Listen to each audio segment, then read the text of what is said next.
Chapter 13 information to police officer and their power to investigation. इसके जो provision है section 173 से 196 तक दे रखे हैं। तो इसमें वर्ड आता है, चैप्टर के नाम में इन्फो। इन्फो किस चीज़ की? इन्फो होती है ऑफेंस की। ऑफेंस कौन से? कॉग्निजेबल ऑफेंसेस और नॉन कॉग्निजेबल ऑफेंसेस। इनकी डेफिनेशन कहाँ दे रखी है? इसकी दे रखी है क्लोज जी के अंदर, इसकी दे रखी है क्लोज एच के अंदर। कॉग्निजेबल ऑफेंस वो होते हैं जिसमें पुलिस ऑफिसर बिना वारंट के अरेस्ट कर सकती है अक्यूज पर्सन को या सस्पेक्टेड पर्सन को। और नॉन कॉग्निजेबल ऑफेंस वो होते हैं जिसमें बिना वारंट के अरेस्ट नहीं कर सकते, इनको वारंट की जरूरत पड़ती है। ठीक है, तो कॉग्निजेबल ऑफेंसेस के जो इंफॉर्मेशन आएगी उसको बोलते हैं एफआईआर। ठीक है, और जो नॉन कॉग्निजेबल ऑफेंसेस की इंफॉर्मेशन आती है उसको बोलते हैं एनसीआर, नॉन कॉग्निजेबल रिपोर्ट। ठीक है, तो इससे अपना डील करता है सेक्शन 173, इससे डील करता है 174। तो कहने का मतलब ये है 173 सेक्शन जो है वो एफआईआर से डील करता है, बट एफआईआर वर्ड जो है वो 173 के अंदर नहीं लिखा गया है, और बाकी भी इस बुक के अंदर सिर्फ एक जगह पे लिखा गया है, वो है सेक्शन 230 क्लोज 2। इसमें क्या बोला गया है? इसमें बोला गया है कि डॉक्यूमेंट की बात करी गई है, और डॉक्यूमेंट के अंदर जब आप सेक्शन 173 को रेफर करेंगे तो 173 के अंदर जो डॉक्यूमेंट आगे भेजा गया है उस डॉक्यूमेंट को एफआईआर की संज्ञा दी गई है। ठीक है, ये एफआईआर का कॉन्सेप्ट था यहाँ तक। आगे देखते हैं, आगे है 173 सेक्शन। इस वीडियो में हम 173 सेक्शन को ही डील करेंगे। तो इसमें क्या बताता है? इसका टाइटल क्या है? Information in cognizable cases. Every information relating to the commission of cognizable offence irrespective of area.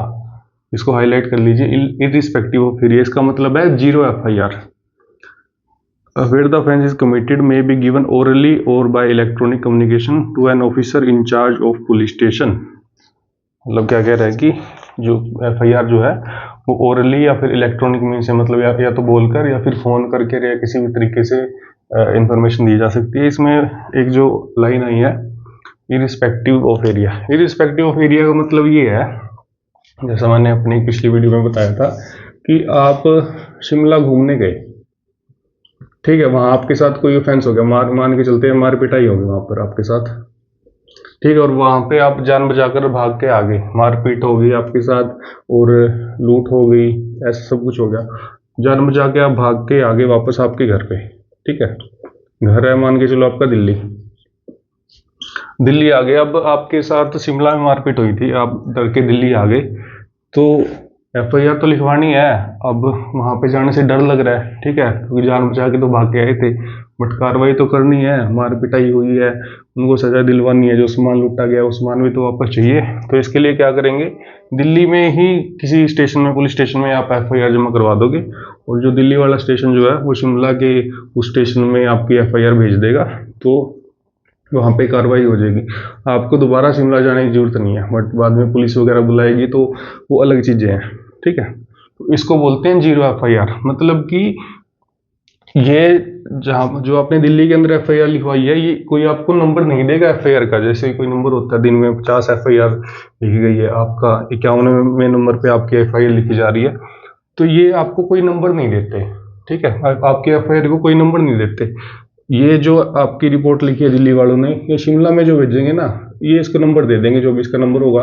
मतलब ये क्या है कि ये एक एंट्री डालेंगे और उसको कोई नंबर नहीं देंगे, इसका कोई नंबर नहीं देते। इसकी इस वजह से इसको जीरो एफआईआर बोला जाता है। अगर इसको नंबर दे देते तो फिर तो जीरो नहीं बोलेंगे। तो ये कॉन्सेप्ट होता है जीरो एफआईआर का। और जैसे इस सेक्शन में आगे बताया कि ओरली दी जा सकती है या फिर इलेक्ट्रॉनिक कम्युनिकेशन के द्वारा दी जा सकती है। अब इसमें दो क्लोज है आगे, वो भी इसी चीज से डील करते हैं। Orally, it shall be reduce in writing by him और under his direction and he read over the information and every such information whether given in writing or reduced in writing aforesaid shall be signed by the person giving it। मतलब जो oral FIR दी जा रही है उसको लिखा जाएगा, ठीक है, और जिसने वो इंफॉर्मेशन दी है उसको सुनाया जाएगा और उसके साइन करवाए जाएंगे। ठीक है, इसमें इतनी बात है। और दूसरा है कि इलेक्ट्रॉनिक कम्युनिकेशन से अगर एफआईआर दी गई है, इसको EFIR बोलते हैं। इलेक्ट्रॉनिक कम्युनिकेशन से कैसे दे सकते हैं, जैसे आप फ़ोन करके बोल सकते हो उनको, व्हाट्सएप कर सकते हो, तो कुछ भी तरीके से आपने इन्फॉर्मेशन पहुंचा दी ऑफिसर्स को, तो आप मानेंगे कि आपने एफआईआर दे दी, ठीक है। और जो ये ओरली का तो क्या था, आप सामने बैठे हो तो उसी टाइम आपकी साइन करवा ली, बट इलेक्ट्रॉनिक में तो आप अपने घर पे बैठे हो ना, तो ये क्या करेंगे, 3 दिन के अंदर आपको वहाँ पे जाके इसके ऊपर साइन करना पड़ेगा। अगर नहीं करोगे तो ये रद्द मानी जाएगी, ऐसा लगेगा कि टाइम पास कर रहे थे आप, तो उसको कोई वैल्यू नहीं दी जाएगी। उसके बाद है कि and the substance thereof shall be entered in book to be kept by such officer in such form as state government may by rules in this behalf prescribe. मतलब कि जो ये एंट्री वगैरह हो रही है, ये एक डायरी के अंदर लिखी जाएगी और उस ऑफिसर के द्वारा लिखी जाएगी जो स्टेट गवर्नमेंट ने बताया। मतलब स्टेट गवर्नमेंट क्या करेगी, स्टेट गवर्नमेंट डायरी का फॉर्म बताएगी, किस तरीके की डायरी होगी, और उस ऑफिसर का नाम बताएगी कि किस ऑफिसर द्वारा ये एफआईआर लिखी जानी चाहिए, ठीक है। उसके बाद है इसका प्रोवाइजो में बस इतनी बात बोली गई है कि कोई ऑफेंस जो है वुमेन के अगेंस्ट होता है, जो इन सेक्शंस में आता है, सेक्शन 64 से लेके 79 तक, इसमें बीच में एक आध सेक्शन मिक्स है, मतलब आप देख लेना। मतलब ये ऑफेंस जो है वुमेन के अगेंस्ट होते हैं। अगर ये ऑफेंस हुए हैं किसी वुमेन के अगेंस्ट, या तो कमिट हो गए हैं या इनका अटेम्प्ट हुआ है, तो इसकी इंफॉर्मेशन जो रिकॉर्ड करी जाएगी वो वुमेन पुलिस ऑफिसर द्वारा की जाएगी या फिर वुमेन ऑफिसर द्वारा की जाएगी, ठीक है। और इसी सेक्शन में आगे प्रोवाइजो है, जब ये ऑफेंस हुआ है किसी के साथ, ठीक है, वो पर्सन जो विक्टिम है वो टेम्पररी या फिर परमानेंटली मेंटली या फिजिकली डिसेबल है, ठीक है। मतलब कि जो ऑफेंसेस है वो कमिट हो गए हैं या फिर उनका अटेम्प्ट हुआ है, और जिस पर्सन के ऊपर उसका अटेम्प्ट हुआ है वो या तो टेम्पररी या फिर परमानेंट या फिर मेंटली या फिर फिजिकली किसी भी तरीके से अगर वो डिसेबल है, तो उस केस में क्या किया जाएगा, तो उसकी एफआईआर जो है उसके घर पे लिखी जाएगी या फिर उस प्लेस पे लिखी जाएगी जहां पर वो एफआईआर दे सकता है, ठीक है। अब ऐसा नहीं है कि अगला बंदा डिसेबल है उसको बोल रहे हैं कि आप हमारे यहाँ आके दो इसकी इंफॉर्मेशन, ऐसा नहीं होगा। और उसके चॉइस के प्लेस पे दी जाएगी या फिर उसके घर पे दी जाएगी। और क्या करा जाएगा, जब वो एफआईआर दे रहा है तो इंटरप्रेटर होना चाहिए या फिर स्पेशल एजुकेटर उस टाइम प्रेजेंट होना चाहिए, ठीक है। मान के चलते ये बंदा मेंटली डिसेबल है, ठीक है, तो ये जो बात बोलेगा वो तो समझ ही नहीं आएगी पुलिस ऑफिसर को, जो अपन देखा वुमेन पुलिस ऑफिसर होगी या फिर जो भी ऑफिसर होएगा उसको समझ ही नहीं आएगी। तो कोई इंटरप्रेटर होगा जो इसकी समझ के ये क्या बोल रहा है वो पुलिस को बताएगा, या फिर स्पेशल एजुकेटर, जो भी केस होगा स्पेशल एजुकेटर वो उसको बताएगा, पुलिस को बताएगा कि ऐसे ऐसे ये सब हुआ, ठीक है। और दूसरी बात क्या है, जब बंदा ये ऐसे डिसेबल है, परमानेंट है या फिर टेम्पररी मेंटली या फिजिकली, तो उस केस में जब ये इंटरप्रेटर या फिर स्पेशल एजुकेटर बैठा है बीच में, तो इनकी वीडियोग्राफी करी जाएगी। वो जो सब बोल रहे हैं तो ऐसे ऐसे वीडियोग्राफी करी जाएगी, क्योंकि कल को ऐसे ना हो भाई जो बंदा था एक्चुअली, जो विक्टिम था वो तो कुछ बोल रहा था, इन्होंने कुछ बोल दिया होगा, तो वीडियोग्राफी हो जाएगी तो पक्का सबूत हो जाएगा कि हाँ विक्टिम की बात को ही इन्होंने आगे बताया है, कुछ इन्होंने गड़बड़ नहीं करी है। गड़बड़ करने का मतलब ऐसे गलती भी हो सकती है, जरूरी नहीं है कि जान करके गड़बड़ करी हो। अच्छा, उसके बाद क्या कहता है, क्लोज 3 ये बात कर रहा है, जो पुलिस ऑफिसर जो है वो विक्टिम को मैजिस्ट्रेट के पास लेके जाएगा स्टेटमेंट रिकॉर्ड करने के लिए कि उसकी क्या स्टेटमेंट है, ठीक है। वो उसके प्रोविजन कहाँ दे रखे हैं, section 183 sub section 6 close A के अंदर दे रखे हैं। उसमें देखते क्या बता रखा है, उसमें ये बताया गया कि जब भी ऑफेंसेस में कोई विक्टिम जो है उसको जल्द से जल्द पुलिस ऑफिसर मैजिस्ट्रेट के पास लेके जाएंगे, ठीक है। और इसी के सब सेक्शन 5 में ये बता रखा है कि जो भी वो स्टेटमेंट दी जा रही है उसको अंडर ओथ लिया जाएगा, ठीक है। मतलब उसको शपथ दिलाई जाएगी कि आप जो भी बोल रहे हो सच बोल रहे हो, या ऐसा कुछ होता है, ठीक है। उसके बाद है सेक्शन 173 का subsection 2, a copy of the information as recorded under subsection 1 shall be given forthwith free of cost to the informant और टू द विक्टिम। मतलब कि ये जो एफआईआर उसने लिखवाई है इसकी एक कॉपी या तो विक्टिम को या फिर जो जिसने इंफॉर्मेशन दी है उसको फ्री ऑफ कॉस्ट दी जाएगी, ठीक है। भगवान Singh versus state of MP के केस में कहा गया था कि कोई भी बंदा एफआईआर कर सकता है, जरूरी नहीं है कि जिसके ऊपर कोई ऑफेंस हुआ हो वही बंदा, मतलब जो विक्टिम है वही एफआईआर करेगा। कोई भी बंदा एफआईआर कर सकता है, ठीक है। अगर मेरे सामने कोई ऑफेंस हो गया तो मैं भी अगर पुलिस में जाके एफआईआर करना चाहता हूँ तो पुलिस बाउंड है मेरे वर्ड्स को उसमें एफआईआर कंसीडर करने के लिए, ठीक है। और पहले क्या होता था, एफआईआर लिखी नहीं जाती थी, ठीक है। जो ऑफेंडर होता था वो कुछ पैसे वाला या फिर सिस्टम वाला होता था तो पुलिस के ऊपर दबाव डालता था कि नहीं लिखी जाएगी, किसी भी रीजन से एफआईआर नहीं लिखी जाती थी, भगा दिया जाता था विक्टिम को। But Lalita Kumari versus state of UP supreme court 2012 के केस में कहा गया कि एफआईआर तो लिखनी ही लिखनी है, चाहे कुछ हो जो, उस पर तुम कार्रवाई किस तरीके से कर रहे हो नहीं कर रहे हो वो अलग चीज़ें हैं, बट एक बार आप एफआईआर जरूर लिखोगे, ठीक है। उसके बाद अब सब सेक्शन 3 ऐड कर दिया गया। इसमें क्या बोल रहा है, इसमें ये बोल रहा है कि without prejudice to the provision contained in 175, मतलब 175 के अंदर इन्वेस्टिगेशन से रिलेटेड प्रोविजन दे रखे हैं, उन प्रोविजंस को ध्यान में रखते हुए on receipt of information relating to the commission of any cognizable offence which is made punishable for 3 year or more but less than 7 years, the officer in charge of police station may with prior permission of the officer not below the rank of DSP considering the nature and gravity of the offense। मतलब कि क्या कहा गया इसमें, ललिता कुमारी के case में क्या बोला गया कि एफआईआर तो लिखनी ही लिखनी है, बट सबसेक्शन 3 ये बात बोल रहा है कि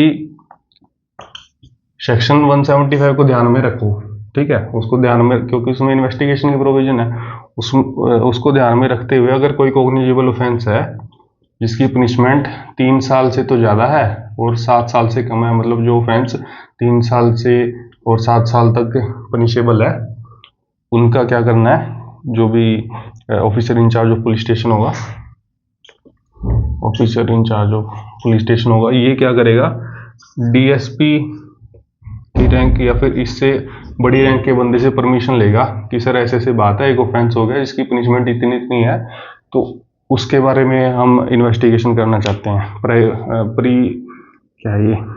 प्रीलिमिनरी इंक्वायरी करेंगे और फिर देखेंगे। मतलब एफआईआर यहाँ पे डायरेक्ट एफआईआर नहीं लिख रही, यहाँ खुद से ही कार्रवाई करने बैठ गई, कर क्या रहे हैं देखेंगे, मतलब ये नेचर या फिर ग्रेविटी देखेंगे ऑफेंस की कि किस तरीके का ऑफेंस हुआ है। तो पहला है कि proceed to conduct preliminary inquiry to ascertain whether there exist prima facie case for proceeding in matter within a period of 14 days, मतलब कि 14 दिन अपनी इंक्वायरी करेंगे, ठीक है। सारा इंक्वायरी करके देखेंगे कि असल में कोई केस बनता है या नहीं बनता, ठीक है। क्लोज टू ये बात बोल रहा है कि जब उनको प्रीमा फासी पता लग जाए कि हाँ केस बनता है, हाँ ऐसा ऐसा कुछ हुआ था, तो वो अपनी इन्वेस्टिगेशन शुरू कर देंगे। अब इसके बाद ये जो सेक्शन है इसमें बताया कि अगर आपकी एफआईआर नहीं लिखी जाती तब आप क्या करोगे। इसमें ये बोला गया कि जब पुलिस इंचार्ज जो है, officer in charge of police station आपकी एफआईआर नहीं लिखता तो आप अपनी जो भी कंप्लेंट है उसको लेकर एसपी के पास चले जाइए। एसपी क्या होता है, सुपरिटेंडेंट ऑफ पुलिस, उसके पास चले जाइए। वो क्या करेगा, वो आपकी इंफॉर्मेशन लेगा, ठीक है, या तो उस पर खुद कार्रवाई करेगा या फिर किसी अपने सबॉर्डिनेट ऑफिसर को बोल देगा कि इसके ऊपर कार्रवाई करी जाए, पुलिस ऑफिसर को बोल देगा। और वो पुलिस ऑफिसर जो है उसके पास, मतलब जिस भी पुलिस ऑफिसर को उस एसपी ने कहा है कि इस केस में आप जांच कीजिए, तो उसके पास officer in charge of police station जितनी पावर होएगी, ठीक है। बट अगर एसपी भी ये कार्रवाई नहीं करवाता तब आप क्या करो, अपनी कंप्लेंट लिखो, सीधा मैजिस्ट्रेट के पास पहुंच जाओ, फिर मैजिस्ट्रेट कार्रवाई करेगा, ठीक है।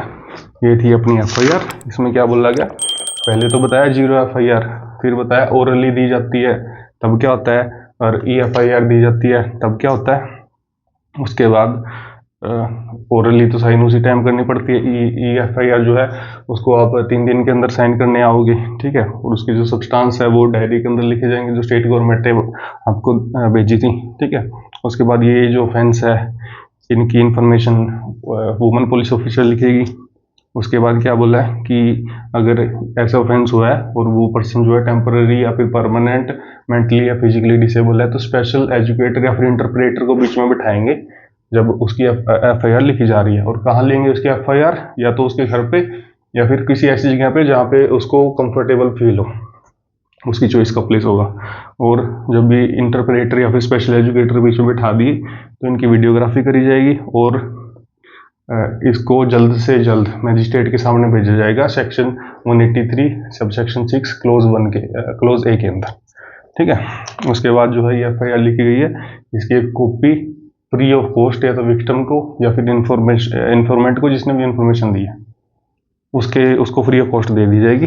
उसके बाद बताया कि कुछ कुछ केस ऐसे हैं जिनमें सजा मतलब 3 साल से ज़्यादा 7 साल से कम है। ऐसे केस में क्या करेगा पुलिस ऑफिसर, DSP या फिर उससे अबव रैंक के बंदे से परमिशन लेगा कि सर ऐसे ऐसे है, उनको देखना है, इसमें FIR बाद में लिखेंगे, हम खुद कार्रवाई करना चाहते हैं। तो क्या करेंगे, अपनी 14 दिन की इंक्वायरी करेंगे, उसमें देखेंगे अगर उनको केस लगता है 14 दिन में तो ये देखेंगे केस बनता है नहीं बनता। और क्लोज टू ये बोल रहा है कि अगर उनको लगता है केस बनता है तो अपनी कार्रवाई शुरू कर देंगे। उसके बाद प्रोसेस बताया कि अगर पुलिस वाला आपकी FIR ना लिखे तो क्या करेंगे, SP के पास जाएंगे, SP क्या करेगा, कार्रवाई करवाएगा, या तो खुद करेगा, किसी पुलिस ऑफिसर को अथोराइज कर देगा। अगर SP भी नहीं लिख रहा तो भाई मजिस्ट्रेट के पास चले जाएंगे आप, ठीक है। Bye bye.